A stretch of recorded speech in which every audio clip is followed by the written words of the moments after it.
Singer, junkie, producer extraordinaire, multiple felon, and all-around super freak, Rick James is the stuff of legend today, but was one of the most colorful personalities of the 70s and 80s. Part musical luminary, part cautionary tale, this is the story of the one and only Rick James. Strange. Born James Ambrose Johnson Jr., Rick James was the most troublesome of his mother Mabel's 8 children. Rolling Stone reported that young James filled the family bathtub with stray dogs, dumped itching powder down his baby sister's back, and lodged a pearl in a brother's ear. By 13, he had a habit of stealing cars simply for the thrill of it, or sometimes because he wanted to see, quote, his women on the other side of town. In addition to juvenile grand theft auto, he spent his early teens doing heroin and committing burglary. Years later, doctors and courts found James to be sane, but there were certainly circumstances that influenced his early behavior. James grew up in poverty, and his abusive father abandoned the family when James was only 7. His mother, meanwhile, practiced religion but broke the law. According to James, Mabel was an ardent Catholic who also made most of her money facilitating illegal gambling for the Italian mob. James recalled, quote, crying and carrying numbers books in big shopping bags for his mother during the winter.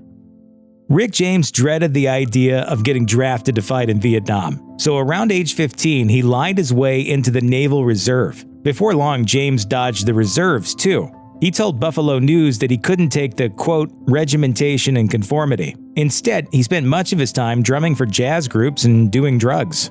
In 1964, he was placed on active duty but fled to Toronto, Canada. In Toronto, James met Joni Mitchell and Neil Young and formed a band called the Mina Birds, which Young joined. The Mina Birds got signed to Motown Records, where James met Stevie Wonder and performed for him. Impressed, Wonder wanted to know his name.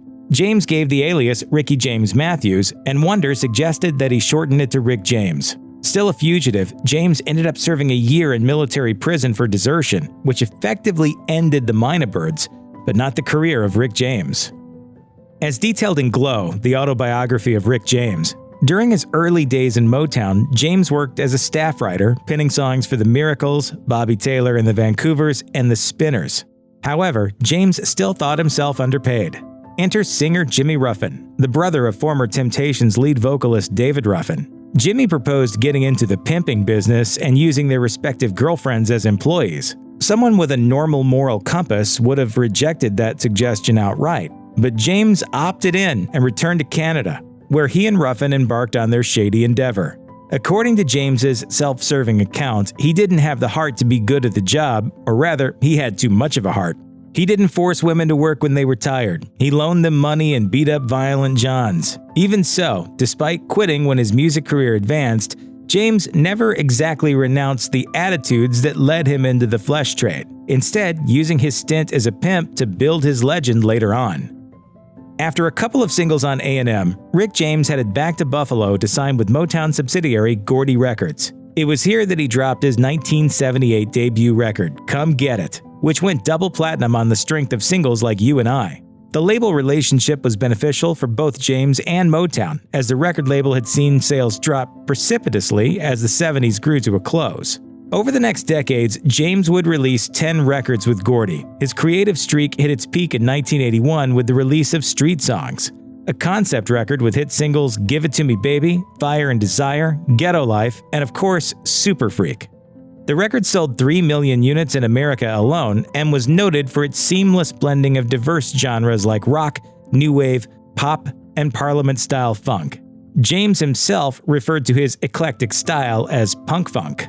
James had subsequent hits, but never repeated the runaway success of Street Songs. As the 80s wore on, the exaggerated sexuality and explicit references to drug use, both on his records and music videos and on stage, did their part to prevent James from becoming an A-list superstar like his protege rival Prince. As far as the public was concerned, James was an edgy party animal known for drug-fueled antics, much like those parodied on Chappelle's Show years later. In addition to being a magnificent musician, James was an accomplished songwriter and producer. He wrote, produced, and performed on the Temptations' 1982 hit Standing at the Top. He also co-wrote, produced, and performed on Eddie Murphy's biggest hit, Party All the Time. James nearly collaborated with the legendary Diana Ross, too, but a phenomenal up-and-comer named Teena Marie caught his attention instead and captured his heart. As James recalled while walking around Motown's headquarters, I heard this girl singing her ass off.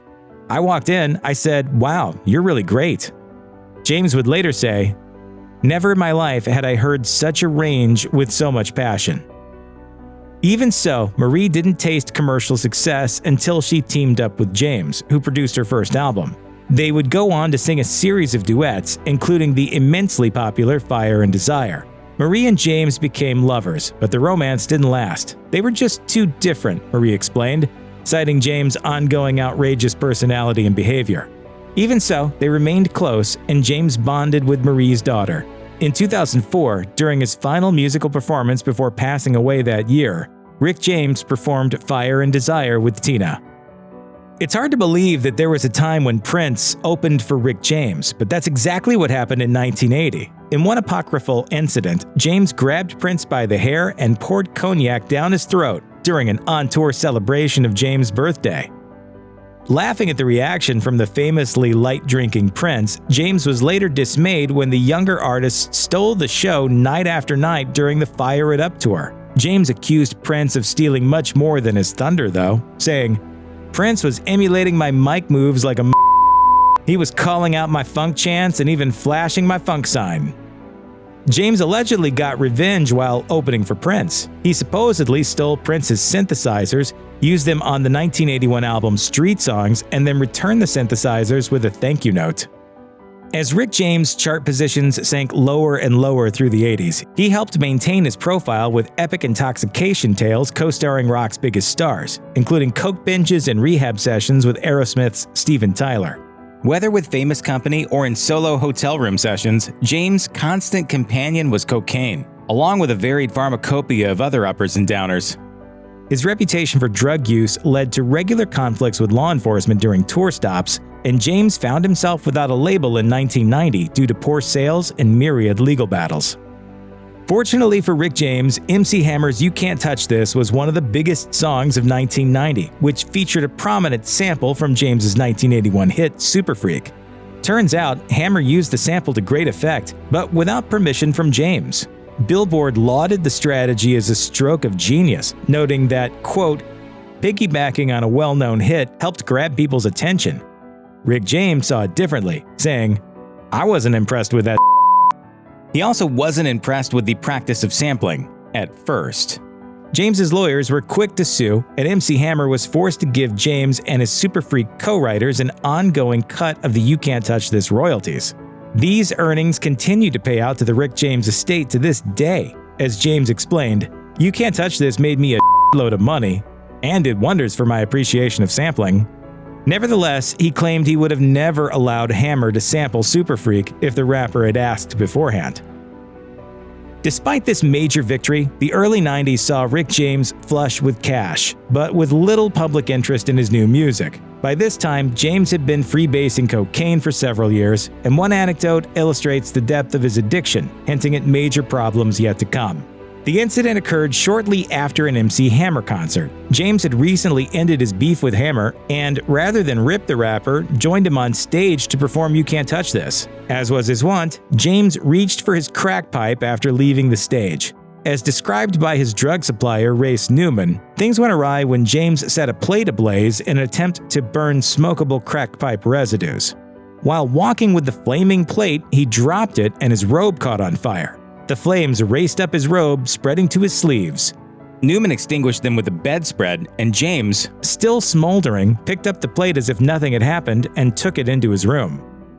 After 11 studio albums, multiple awards, and seemingly endless songwriting and production credits, James' life and career hit the skids. James wrote that in 1991, after the death of his mother, "There was nothing to keep me from descending into the lowest level of hell." In 1991, James and his then-girlfriend, Tanya Hijazi, whom he later married, were arrested for tying up a female guest at their home, burning her roughly 20 times with a crack pipe and a heated butcher knife, and forcing her to take drugs and perform acts against her will.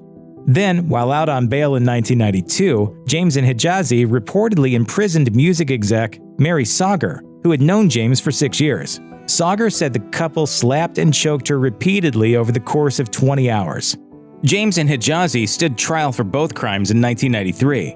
In court, the singer described spiraling into a deep depression and trying to numb the heartache with narcotics. But he also insisted, quote, "I abuse drugs, not women." Hijazi pleaded guilty to assault and served 15 months. James was narrowly acquitted in the first case, but convicted of imprisoning and assaulting Mary Sagar, as well as selling drugs. He received a 5-year sentence. Rick James only spent a little over 2 years behind bars, during which he wrote more than 300 songs. He was then released early, not because of good behavior, but because of misconduct on the part of the investigator in his case, who bribed a witness with drugs and money to testify against James. James was released from prison in 1996 after paying Sagar more than $1 million in damages from a lost civil suit. Despite this, James released a somewhat successful comeback album, Urban Rhapsody, in 1997, and continued to make musical and acting appearances intermittently until his brief career revival following his appearance on Chappelle's Show in early 2004. Cocaine is a hell of a drug. Rick James died on August 6, 2004. His body was discovered in his home by an assistant. He was 56. James had been working on a new album and a memoir at the time of his death. The memoir, The Confessions of Rick James, Memoirs of a Super Freak, was released in 2007. James passed away from pulmonary and cardiac failure, driven by a combination of heart disease, diabetes, stroke, and the effects of chronic drug abuse. His autopsy revealed 9 drugs in his system at the time of his death, including cocaine, methamphetamine, hydrocodone, various anti-anxiety drugs, and prescription meds for allergies and heart issues. Even so, James's death was not found to be due to the presence of any drug in particular, but from their influence on his health over many decades. If you or someone you know is struggling with addiction, please call the Substance Abuse and Mental Health Administration's 24/7 national helpline at 1-800-662-HELP. That's 1-800-662-4357.